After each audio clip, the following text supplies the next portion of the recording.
जब भी किसी की सर्जरी होती है, एक्सीडेंट होता है या किसी को सीरियस इलनेस के दौरान ब्लड की जरूरत पड़ती है, तो एक सवाल सबसे पहले उठता है, इसका ब्लड ग्रुप क्या है? क्योंकि ब्लड ग्रुप सिर्फ एक मेडिकल लेबल ही नहीं है, ये डिसाइड करता है किसको कौन सा ब्लड दिया जा सकता है और कौन सा नहीं। नमस्कार दोस्तों, आप देख रहे हैं G24 न्यूज और स्वागत है आपका हमारी विशेष प्रस्तुति नॉलेज डायरी में।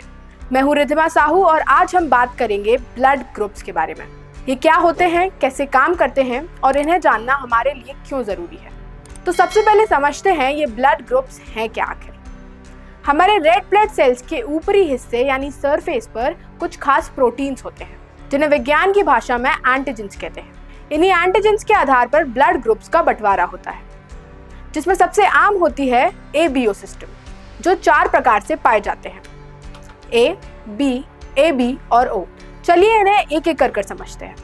शुरुआत करते हैं टाइप A ब्लड सेल से। इसके रेड ब्लड सेल्स पर A एंटीजेंस होते हैं और प्लाज्मा में एंटी B एंटीबॉडीज होते हैं, जो A टाइप ब्लड सेल्स के लिए कंपैटिबल यानी अनुकूल होते हैं और दूसरे ब्लड ग्रुप्स के एंटीजन से बचाने का काम करते हैं। मतलब अगर टाइप A वाले को B ब्लड दिया गया तो उसके एंटी B एंटीबॉडीज उस ब्लड को रिजेक्ट कर देंगे। दूसरा आता है टाइप B। यहाँ रेड ब्लड सेल्स पर B एंटीजेंस होते हैं और प्लाज्मा में एंटी A एंटीबॉडीज, यानी टाइप B वाला ब्लड टाइप A के साथ मिक्स नहीं हो सकता क्योंकि anti A antibodies A antigens पर अटैक करेंगे। अब बात करते हैं टाइप AB की। ये थोड़ी खास कैटेगरी है। इसके रेड ब्लड सेल्स पर A और B दोनों एंटीजेंस होते हैं और प्लाज्मा में कोई एंटी A या एंटी B एंटीबॉडीज नहीं होते, इसलिए AB वाले लोग किसी भी ब्लड ग्रुप से ब्लड ले सकते हैं, इसीलिए इनको यूनिवर्सल रेसिपिएंट भी कहा जाता है। अब आता है टाइप O, जो सबसे यूनिक है क्योंकि इसके रेड ब्लड सेल्स पर ना A एंटीजेंस होते हैं ना B, लेकिन प्लाज्मा में एंटी A और एंटी B दोनों एंटीबॉडीज होते हैं। इस वजह से टाइप O का ब्लड सबको दिया जा सकता है क्योंकि इसके सेल्स पर कोई एंटीजन ही नहीं जो रिजेक्ट हो, और इसीलिए हम इसे यूनिवर्सल डोनर कहते हैं। ABO के अलावा एक और इम्पोर्टेंट सिस्टम है, RH सिस्टम। ये बताता है कि आपके रेड ब्लड सेल्स पर RHD एंटीजन है या नहीं। अगर है तो आप RH पॉजिटिव होते हो, जैसे A पॉजिटिव, B पॉजिटिव या O पॉजिटिव।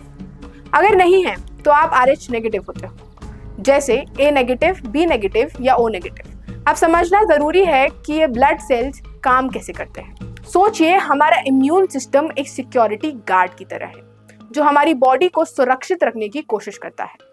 जब कोई फॉरेन एंटीजन यानी दूसरे ब्लड ग्रुप का एंटीजन हमारे शरीर में शामिल होने की कोशिश करता है तो एंटीबॉडीज उसे अटैक करते हैं। जैसे टाइप A ब्लड में anti B antibodies B antigens को टारगेट करेंगे, जिससे ब्लड में एक रिएक्शन होता है जो डेंजरस हो सकता है। इसलिए ही ब्लड ग्रुप्स का कंपैटिबिलिटी बहुत मैटर करता है। टाइप O नेगेटिव का ब्लड सबको दिया जा सकता है क्योंकि इसमें कोई A, B या RH एंटीजन नहीं होते, और टाइप AB पॉजिटिव सबसे ले सकता है क्योंकि इसमें कोई एंटीबॉडीज नहीं जो डोनर के एंटीजन से रिएक्ट करें। AB और RH के अलावा कुछ और भी ब्लड सिस्टम्स होते हैं, जैसे केल, डफी या MNS। ये इतने आम नहीं, लेकिन कुछ खास केसेस में इम्पॉर्टेंट होते हैं। जैसे डफी सिस्टम मलेरिया जैसी बीमारियों में स्टडी किया जाता है, लेकिन आम जिंदगी में ABO और RH ही ज्यादा मैटर करते हैं। तो ये था ब्लड ग्रुप्स के पीछे का साइंस। हर ब्लड ग्रुप का एक अपना यूनिक रोल है और ये हमारे इम्यून सिस्टम का हिस्सा है। ये इसलिए जानना जरूरी है क्योंकि ये मेडिकल डिसीजंस जैसे ब्लड डोनेशन या ऑर्गन ट्रांसप्लांट में काम आता है।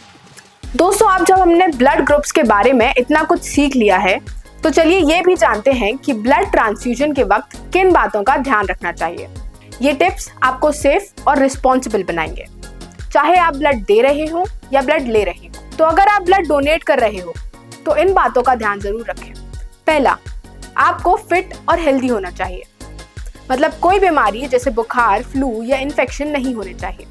आपका वेट कम से कम 50 किलो होना चाहिए।